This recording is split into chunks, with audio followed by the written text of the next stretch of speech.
Good morning dear student. આજે આપણે ધોરણ 6 વિષય સામાજિક વિજ્ઞાન, જેમાં આપણે ગુપ્ત યુગ અને તેના શાસકો અંગે ચર્ચા કરીશું. વિદ્યાર્થી મિત્રો, આ જે પાઠ છે એ પાઠની અંદર કે જે વાત કરી કે જે ભારતના પ્રાચીન ઇતિહાસમાં મહત્ત્વ ધરાવતા ગુપ્ત યુગ અને તે સમયના શાસકો તેમજ અન્ય શાસકોએ ભારતના ભવિષ્યના ઘડતરમાં જે ફાળો આપ્યો છે તેના વિશે આ પાઠમાં માહિતી આપવામાં આવી છે. આની સાથે સાથે ગુપ્ત યુગ જે ભારતનો સુવર્ણ યુગ ગણાય છે અને તેના શાસકોએ ભારતના ઇતિહાસને સમૃદ્ધ કરવામાં મહામૂલો ફાળો આપ્યો છે અને ગુપ્ત યુગે ભારતને અનેક ક્ષેત્રોમાં વિકાસ માટેની શરૂઆત કરી આપી અને ત્યાર પછીના રાજાઓએ તે વારસાને આગળ વધાર્યો. તેના વિશે આ પાઠની અંદર આપણે ચર્ચા કરીશું. વિદ્યાર્થી મિત્રો, અહીં વાત કરવામાં આવી છે કે ઈસુની 3જી સદીમાં મગધમાં કે એ સમય દરમિયાન મગધમાં પ્રભાવશાળી ગુપ્ત વંશની સત્તા સ્થપાઈ હતી. ગુપ્ત વંશે ભારતમાં જે રાજકીય એકતા, શાંતિ અને સુરક્ષા સ્થાપી અને તેનાથી અપૂર્વ સમૃદ્ધિ આવી. આથી ગુપ્ત યુગને ભારતનો સુવર્ણ યુગ કહેવામાં આવે છે. સુવર્ણ યુગ, હવે વિદ્યાર્થી મિત્રો તમને એમ થતું હશે કે આ સુવર્ણ યુગ એટલે શું? તો સુવર્ણ યુગ એટલે દેશની સમગ્ર પ્રજાની સર્વોત્કૃષ્ટ પ્રગતિ અને આબાદી, એટલે કે બધી જ પ્રજા સુખી હોય, એમ કોઈને કંઈ જ તકલીફ ના હોય. ગુપ્ત સમ્રાટોએ લોકોને શાંતિ અને સમૃદ્ધિ આપી, જેની પ્રશંસા જે વિદેશી મુસાફરોએ પણ કરી છે. ગુપ્ત યુગનો સુવર્ણ યુગ ઘણે અંશે ગુપ્ત સમ્રાટોનું સર્જન હતું. હવે વિદ્યાર્થી મિત્રો, આપણે ગુપ્ત વંશની જે સ્થાપના થઈ તેના વિશે અને એમાં જે રાજા થઈ ગયા જે ચંદ્રગુપ્ત પહેલા, તેમના વિશે જાણકારી મેળવીશું. મગધના સામ્રાજ્યમાં શ્રીગુપ્ત જે ગુપ્ત વંશના સ્થાપક હતા, તેના પુત્રનું નામ હતું ઘટોત્કચ. ઘટોત્કચ ગુપ્તના અનુગામી રાજા તરીકે ચંદ્રગુપ્ત પ્રથમ ઈસવીસન 319માં પાટલીપુત્રની ગાદીએ આવ્યા. તેની શક્તિશાળી જે લીછવી જાતિની કન્યા કુમારદેવી સાથે લગ્ન કર્યા. લીછવીઓની સહાયથી તેણે મગધના રાજ્યનો વિસ્તાર પણ કર્યો. તેણે મગધની પાસેના પ્રયાગરાજ, સાકેત જીતી લઈ મગધનો વિસ્તાર કર્યો. એટલે કે એ સમય દરમિયાન આ જે એમ કહીએ કે લીછવી જાતિના જે લોકો શક્તિશાળી લોકો હતા એની જે કન્યા કુમારદેવી સાથે એમ કે લગ્ન કરી લીધા. ત્યારબાદ ઘણા બધા પ્રદેશોનો ઉપર વિજય મેળવ્યો અને મગધ રાજ્યનો વિસ્તાર વધાર્યો. તેણે મહારાજને બદલે મહારાજા ધીરાજનું બિરુદ પણ ધારણ કર્યું. તેણે પોતાની સત્તા અને પ્રતિષ્ઠાની પ્રતીતિ કરાવવા સોનાના સિક્કા પણ બહાર પડાવ્યા હતા. વિચારો તમે કે એ સમય દરમિયાન એમ કે સોનાના સિક્કા પણ બહાર પડાવ્યા હતા. તેનો રાજ્યાભિષેક થયો ત્યારથી જ તેણે ગુપ્ત સંવત શરૂ કરાવ્યો હતો. એટલે કે જે ચંદ્રગુપ્ત પહેલો છે એને રાજ્યાભિષેક થયો ત્યારથી એમ કે ગુપ્ત સંવતની શરૂઆત થઈ ગઈ હતી. એટલે કે સંવતમાં સાલવારી પ્રમાણે બધા ક્રમ પ્રમાણે લખાવા લાગ્યું હતું. સૌરાષ્ટ્રના વલભી રાજ્યના શાસકોએ પણ આ ગુપ્ત સંવતનો સ્વીકાર કર્યો હતો. ગુપ્ત સંવતના આરંભના કારણે હિંદના ઇતિહાસમાં કાળગણના અને કાળક્રમ અનુસાર ઐતિહાસિક બનાવોની ગોઠવણી શક્ય બની હતી. હવે વિદ્યાર્થી મિત્રો, આગળ જાણીશું સમુદ્રગુપ્ત વિશે કે જે ચંદ્રગુપ્ત પછી તેનો જે પ્રતાપી પુત્ર જે છે સમુદ્રગુપ્ત એ ગાદીએ આવ્યો. સમુદ્રગુપ્તના સમયની માહિતી પ્રયાગરાજના જે સ્તંભલેખ છે, એટલે કે જે મોટા એમ કહીએ કે સ્તંભલેખ એટલે કે જે ઊભા થાંભલા જેવા હોય એને સ્તંભલેખ કહેવામાં આવે છે. વિદ્યાર્થી મિત્રો, સ્તંભલેખ અને તેના સિક્કાઓમાંથી મળે છે. એટલે કે એ રાજા દરમિયાન જે સિક્કાઓ બહાર પડ્યા હતા એ સિક્કાઓમાંથી પણ માહિતી મળે છે. આ પ્રશસ્તિ રાજકવિ હરિસેણે રચી છે. તેમાં સમ્રાટ સમુદ્રગુપ્તના જે કહીએ કે દિગ્વિજયો અને સાંસ્કૃતિક સિદ્ધિઓ વર્ણવી છે. તેણે ખૂબ જ ઓછા સમયની અંદર ઉત્તર ભારતના મોટાભાગના રાજ્યોથી માંડીને છેક અફઘાનિસ્તાનના કુશાણ શાસન તંત્ર સુધી તેણે વિજય યાત્રા કરી હતી. એટલે કે ઘણા બધા પ્રદેશો એમ કહીએ કે ઉપર વિજય મેળવી લીધો હતો. દક્ષિણમાં પણ લગભગ 12 જેટલા રાજાઓને હરાવ્યા હતા. તેણે આ રાજાઓને હરાવીને તેમના રાજ્યો પણ ખાલસા કરવાની જગ્યાએ તે લોકોને તેઓને ખંડિયા રાજાઓ તરીકે ડાપણપૂર્વક એમ કે પુનઃ સ્થાપિત કર્યા હતા. એટલે કે એમ કે ફરીથી પુનઃ સ્થાપિત એમને કરી દીધા હતા. રાજ્યનો વહીવટ ચલાવવા રાજ્યપાલ અને અધિકારીઓની પણ નિમણૂક કરવામાં આવતી હતી. સમુદ્રગુપ્ત મહાન વિજેતા અને સંસ્કારી સમ્રાટ હતો. તેની સાહિત્યિક સિદ્ધિઓ તથા ચારિત્ર્ય પણ નોંધપાત્ર હતા. તેણે અનેક કાવ્યોની પણ રચના કરી હતી અને ત્યારબાદ કવિરાજનું બિરુદ પણ મેળવ્યું હતું. કમનસીબે તેનું આજે એક પણ કાવ્ય મળ્યું નથી. એવો કોઈ દસ્તાવેજ કે કહીએ કે મળ્યું નથી કે જ્યાંથી એમનું કોઈ કાવ્ય મળી આવ્યું હોય. એક સિક્કામાં સમુદ્રગુપ્તને વીણા વગાડતો દર્શાવવામાં આવ્યો છે.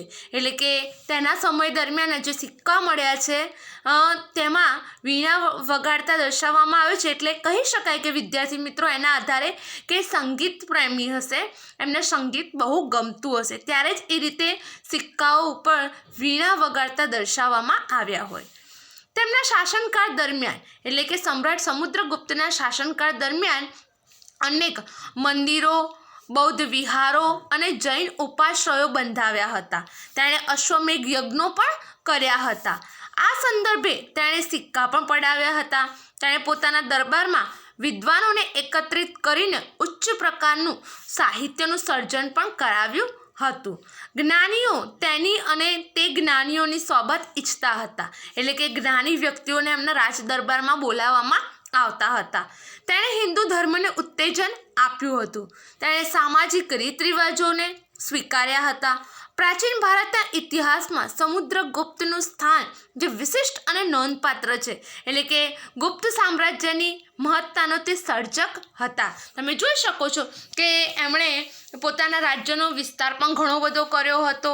એમ કહીએ કે એમણે છેક ઉત્તર ભારતથી લઈને છેક અફઘાનિસ્તાન સુધી પોતાના રાજ્યનો વિસ્તાર કર્યો હતો. દક્ષિણમાં પણ રાજ્યનો વિસ્તાર કર્યો હતો એમ કહીએ તો પણ ચાલે.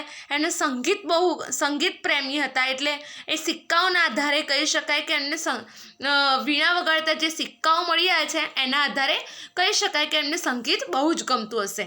તમે 7.1 ગુપ્ત શાસન સમયના જે સિક્કાઓ અહીં દર્શાવવામાં આવ્યા છે એમાં તમે જોઈ શકો છો. હવે વિદ્યાર્થી મિત્રો, ત્યાર પછી ગાદી પર આવેલ સમ્રાટ ચંદ્રગુપ્ત બીજા, જેમને વિક્રમાદિત્યના નામથી પણ ઓળખવામાં આવે છે, તો તેમના વિશે જાણીશું. રીતે આપણે આગળ જોયું કે સમુદ્રગુપ્તનું અવસાન થયું, તેના સ્થાને એટલે કે તેમના પછી ચંદ્રગુપ્ત બીજા ગાદી ઉપર આવ્યા. તેણે પિતાએ વારસામાં આપેલ વિશાળ સામ્રાજ્યને સફળતાપૂર્વક સાચવ્યું. એટલું જ નહીં પણ કેટલા વિજયો મેળવીને સામ્રાજ્યનો એમણે વિસ્તાર વધાર્યો હતો. એટલે કે પિતા દ્વારા વારસામાં મળેલા જે આખું રાજ્ય હતું એ તો સાચવ્યું, પણ એનાથી વધારે સામ્રાજ્યનો વિસ્તાર વધાર્યો હતો. ચંદ્રગુપ્ત બીજો ગુપ્ત વંશનો સૌથી પ્રતિભાશાળી શાસક હતો. તેણે સામ્રાજ્યની સરહદો શક રાજ્ય સુધી વિસ્તરેલી હતી. તેણે ગુજરાત ઉપર હુમલો કરી જે શક ક્ષત્રપ વંશના રાજ્યનો અંત આણ્યો હતો અને આ વિજયની યાદમાં તેમણે શકારીનું બિરુદ પણ ધારણ કર્યું હતું અને તેથી તે વિક્રમાદિત્ય પણ કહેવાયા હતા. તેણે 300 વર્ષથી પગદંડો જમાવીને બેઠેલા શક ક્ષત્રપોને હાંકી કાઢવા માટે શક્તિશાળી રાજ્યો સાથે લગ્ન સંબંધો બાંધી તેમની મદદથી પોતાનું સૈન્ય વધાર્યું હતું. આ લગ્ન સંબંધો તેને પોતાના સામ્રાજ્યના વિસ્તારમાં અને દુશ્મનોને માત કરવામાં ખૂબ ઉપયોગી થયા હતા. એટલે કે સારા એવી જગ્યાએ લગ્ન સંબંધો બાંધીને એટલે કે એ લોકો સાથે પણ સૈન્યની મદદ માંગીને અને આ રીતે જે 300 વર્ષથી જે શક ક્ષત્રપ લોકો હતા, જે વંશ હતો કે એ લોકો ક્યારના એમ કે પોતાનું પ્રભુત્વ જમાવીને બેઠા હતા, એમને એમ કે હાર આપી હતી અને એમ કહે કે એ શક્તિશાળી રાજ્યો સાથે એમ કહીએ કે લગ્ન સંબંધો બાંધીને એમ કહીએ કે આ શક ક્ષત્રપોને કાઢી મૂક્યા હતા. ત્યારબાદ જોઈએ કે તેણે જે જીતેલા નવા પ્રદેશો જે ઘણો જ અગત્યનો હતો, ગુજરાત અને સૌરાષ્ટ્રના સમૃદ્ધ પ્રદેશો પણ મેળવ્યા. ભૃગુ કચ્છ કે જે ભરૂચ છે અને ખંભાત જે સ્તંભ તીર્થ ખંભાતના દીકતા બંદરો ગુપ્ત સામ્રાજ્યને મળ્યા હતા અને પરિણામે દરિયાઈ વેપાર ખૂબ વધ્યો અને ગુપ્ત રાજાઓ અખૂટ સંપત્તિના માલિક બન્યા. કારણ કે દરિયા જે ગુજરાત રાજ્ય તમે જુઓ છો ત્યાંથી દરિયો કિનારો નજીક જ છે, અરબ સાગર અહીં દર્શાવેલો છે. તો ત્યાં દરિયાઈ માર્ગે એટલો બધો વેપાર થતો હતો કે એ લોકો એમ કહીએ કે ગુપ્ત રાજાઓ અખૂટ સંપત્તિ એમ કે કમાયા હતા. એટલે કે જલ્દીથી જલ્દી એક જગ્યાએથી બીજી જગ્યાએ, એક દેશમાંથી બીજા દેશમાં માલ સામાનની હેરફેર થઈ શકતી હતી અને એના કારણે એ ઘણી બધી ધન સંપત્તિ કમાયા હતા. હવે વિદ્યાર્થી મિત્રો, આપણે આ નકશામાં જોઈશું ભારતનો નકશો દર્શાવ્યો છે, જેમાં 7.2 ગુપ્ત શાસિત ભારતનો નકશો દર્શાવ્યો છે, જેમાં સિંધુ, મરુ, વૈશાલી, પાટલીપુત્ર, ગંગા નદી, નર્મદા નદી, હિમાલય, અરબ સાગર, બંગાળનો ઉપસાગર દર્શાવવામાં આવ્યો છે.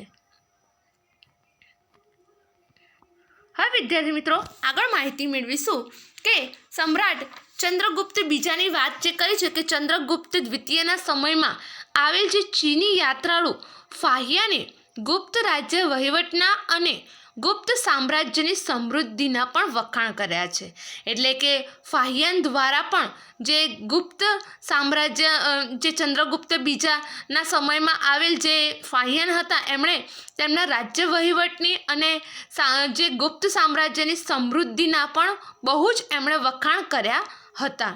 ચંદ્રગુપ્ત બીજો જે વૈષ્ણવ ધર્મી હોવા છતાં પણ એમ કે પોતે તો વૈષ્ણવ ધર્મમાં માનતા જ હતા, પરંતુ અન્ય ધર્મોનો પણ એમણે એમના સમય દરમિયાન માન આપ્યું હતું. એટલે કે અન્ય ધર્મો પ્રત્યે પણ ખૂબ આદરભાવ તેઓ ધરાવતા હતા. તેમના જે સેનાપતિ હતા આમ્રકારદેવ એ બૌદ્ધ ધર્મી હતા. એમના રાજ્યમંત્રી વરસેન જે શૈવ ધર્મમાં માનનારા હતા અને રાજધાની પાટલીપુત્રમાં પણ અનેક બૌદ્ધ મઠો પણ આવેલા હતા. એટલે એમ કહીએ કે એમણે બધા ધર્મોને પ્રાધાન્ય આપ્યું હતું. તેમના શાસનકાળ દરમિયાન મેળવેલ સાંસ્કૃતિક સિદ્ધિઓને કારણે જ ગુપ્ત યુગ સુવર્ણ યુગ બની શક્યો હતો. સાંસ્કૃતિક સિદ્ધિ, સારામાં સારી જે સાંસ્કૃતિક સિદ્ધિ એમના સમય દરમિયાન એમ કહીએ કે એટલે જ એ સુવર્ણ યુગ કહેવામાં આવે છે. તે વિદ્વાનો અને કવિઓને આશ્રય આપતા હતા. સારા સારા વિદ્વાન વ્યક્તિઓને બોલાવતા, મોટા મોટા કવિઓને પોતાના રાજ દરબારમાં બોલાવતા હતા. સંસ્કૃત ભાષાના મહાન કવિ અને નાટ્ય લેખક કાલિદાસ તેના રાજકવિ હતા. વિચારો, કાલિદાસ તો કેટલા સરસ એમ કે કવિ, તો એવા વ્યક્તિઓ પણ એમના રાજ દરબારમાં આવતા હતા. ધન્વંતરી તેના રાજવૈદ્ય હતા. વૈજ્ઞાનિક વરાહમિહિર, વૈતાલ ભટ્ટ, અમરકોશના રચયિતા અમરસિંહ જેવા રત્નોથી તેનો રાજ દરબાર શોભાતો. એટલે એ કહીએ કે એટલા વિદ્વાન લોકો એમના રાજ દરબારમાં આવતા હતા. તેના સમયમાં શિલ્પ, સ્થાપત્ય અને ચિત્રકલાનો બહુ જ વિકાસ એમ કે થયો હતો. અજંતાના ઘણા કલા મંડપો તેના સમયમાં તૈયાર થયા હતા. તેણે રાજધાની પાટલીપુત્રમાં અનેક બૌદ્ધ મઠો પણ બંધાવ્યા હતા. દિલ્હી પાસેનો જે મહેરૌલી લોહ સ્તંભ તેના સમયમાં સ્થપાયો હતો, જે અત્યારે હાલના સમયમાં પણ છે મહેરૌલીનો લોહ સ્તંભ, કે જે આટલા બધા વર્ષો વીતી ગયા કે જે એમ કહીએ કે છતાં પણ એ જે લોહ સ્તંભ છે જેને સદીઓ સુધી તાપ, વરસાદ હોવા છતાં પણ એ કાટ લાગ્યો નથી. કે તમે વિચારી શકો છો કે એ સમયનો અહીં તમે ચિત્રમાં જોઈ શકો છો મહેરૌલીનો લોહ સ્તંભ કે જે અત્યાર સુધી પણ એવો ને એવો છે. તેણે પાટલીપુત્ર ઉપરાંત ઉજ્જૈનને પણ બીજી રાજધાની બનાવી હતી. તેણે રાજ્યને જુદા જુદા વહીવટી એકમોમાં વહેંચી સુવ્યવસ્થિત વહીવટ ચલાવ્યો અને લગભગ ઈસવીસન 414ના અરસામાં મહાન સમ્રાટ ચંદ્રગુપ્ત વિક્રમાદિત્યનું અવસાન થયું હતું. હવે ત્યારબાદ જાણીશું કે ગુપ્ત સામ્રાજ્યનો અંત કેવી રીતે આવ્યો. તો જે ચંદ્રગુપ્ત બીજાના અવસાન પછી તેનો જે પ્રતાપી પુત્ર કુમારગુપ્ત પહેલો ગાદીએ આવ્યો અને તેના સમયમાં નાલંદાની પ્રસિદ્ધ બૌદ્ધ વિદ્યાપીઠ અને અજંતાની કેટલીક ગુફાઓ તેના સમયમાં તૈયાર થઈ હતી. આ ખાસ ધ્યાન રાખજો કે કુમારગુપ્ત પહેલાંના સમયની અંદર જે નાલંદાની પ્રસિદ્ધ બૌદ્ધ વિદ્યાપીઠ અને અજંતાની ગુફાઓ તૈયાર થઈ હતી. હવે વિદ્યાર્થી મિત્રો, અહીંયા ચિત્ર આપેલું છે નાલંદાની વિદ્યાપીઠનું અને અજંતાની ગુફાઓનું, જેમાં હું તમને થોડું ઘણું માહિતી આપીશ નાલંદા વિદ્યાપીઠની કે ભારત અને વિદેશમાંથી જે વિદ્યાર્થીઓ છે એ સમય દરમિયાન નાલંદા વિદ્યાપીઠમાં ભણવા માટે આવતા હતા. ભારતમાં જે સૌથી મોટામાં મોટી યુનિવર્સિટી જે કહીએ કે તક્ષશિલા પછી સૌથી વધારે જો પ્રખ્યાત કોઈ હોય તે નાલંદા વિદ્યાપીઠ છે. નાલંદાનો અર્થ થાય છે જ્ઞાન આપવું, અને નાલંદામાં જ્યારે કોઈ પણ બાળકને, કોઈ પણ વિદ્યાર્થીને પ્રવેશ મેળવ્યો હોય તેને પ્રવેશ પરીક્ષા પાસ કરવામાં આવે ત્યારબાદ જ એને એ વિદ્યાપીઠમાં, નાલંદા વિદ્યાપીઠમાં પ્રવેશ મળતો હતો. અને નાલંદા વિદ્યાપીઠની અંદર નિઃશુલ્ક, એટલે કોઈ પણ જતા પૈસા કે ફી કે એવું ભર્યા વગર એમ કહે કે નિઃશુલ્ક જ્ઞાન મળતું હતું. અને આ નાલંદા વિદ્યાપીઠની અંદર એમ કહીએ કે હોસ્ટેલ, એટલે કે ત્યાં જમવાની, રહેવાની એવી બધી જ વ્યવસ્થા હતી. અને એમ કહીએ કે દેશ વિદેશમાંથી લોકો અહીં વિદ્યા મેળવવા માટે આવતા હતા. અને અહીંયા મોટામાં મોટું એમ કહીએ કે પુસ્તકાલય, એટલા બધા પુસ્તકો હતા. તમને જાણીને નવાઈ થશે કે એટલા બધા પુસ્તકો નાલંદા વિદ્યાપીઠમાં હતા. પરંતુ એમ કહીએ કે જે એ સમય દરમિયાન તુર્કી શાસક બખ્તિયાર ખિલજીએ આ વિદ્યાપીઠને આખી આગ લગાડી દીધી હતી. અને ઘણા સમય સુધી એમ કહીએ કે ઘણા બધા પુસ્તકો સળગ્યા, અને ત્યારબાદ એમ કહીએ કે નાલંદા વિદ્યાપીઠને એમ કે આખી એમ કે સળગી ગઈ હતી ને. અને આ રીતે એમ કે આટલો મોટો એક બનાવ બન્યો હતો. હવે આપણે જાણીશું અજંતાની ગુફાઓ વિશે વિદ્યાર્થી મિત્રો. અજંતાની ગુફાઓ કે જે અત્યારે હાલ મહારાષ્ટ્રના ઔરંગા જિલ્લાથી થોડી ઘણી એમ કહીએ કે 50-60 કિલોમીટર સમથિંગ એવી દૂર આવેલી છે. અને આ જે અજંતાની ગુફાઓ છે એ ગુફાઓમાં બૌદ્ધ ધર્મના ચિત્ર અને શિલ્પો જોવા મળે છે. આની સાથે સાથે આ જે અજંતાની ગુફાઓ છે એ એટલી જ સુંદર છે કે એમ કહીએ ને કે આખા પથ્થરની અંદર બધું એટલું સરસ કલાકૃતિ એમ કે કોતરકામ કરવામાં આવ્યું છે કે ત્યાં રાજકુમારી અને અપ્સરાના ચિત્રો, એટલે કે કોતરણીવાળા ચિત્રો પણ ત્યાં શિલ્પો જોવા મળે છે. આની સાથે સાથે ત્યાં કુલ 30 ગુફાઓ એમ કે આવેલી છે. તો આ અજંતાની એ ગુફાઓનું અહીં ચિત્ર દર્શાવેલું છે. આગળ જાણીશું વિદ્યાર્થી મિત્રો કે કુમારગુપ્ત પહેલાં પછી તેનો જે વીર પુત્ર સ્કંદગુપ્ત ગાદી પર બેઠો, અને સ્કંદગુપ્ત પછીના નિર્બળ શાસકો જનુની અને શક્તિશાળી હુણોના આક્રમણને ખાણી શક્યા નહીં. અને આ રીતે ગુપ્ત સામ્રાજ્ય ઈસવીસન 1550માં છિન્ન ભિન્ન થઈ ગયું હતું. એટલે કે ગુપ્ત શાસનનો અહીં અંત આવી ગયો હતો. હવે વિદ્યાર્થી મિત્રો, આપણે નેક્સ્ટ લેક્ચરની અંદર ગુપ્ત શાસનની શાસન વ્યવસ્થા, આની સાથે સાથે એની આર્થિક સ્થિતિ, તેની બધી આગળ ચર્ચા કરીશું. થેન્ક યુ વિદ્યાર્થી મિત્રો.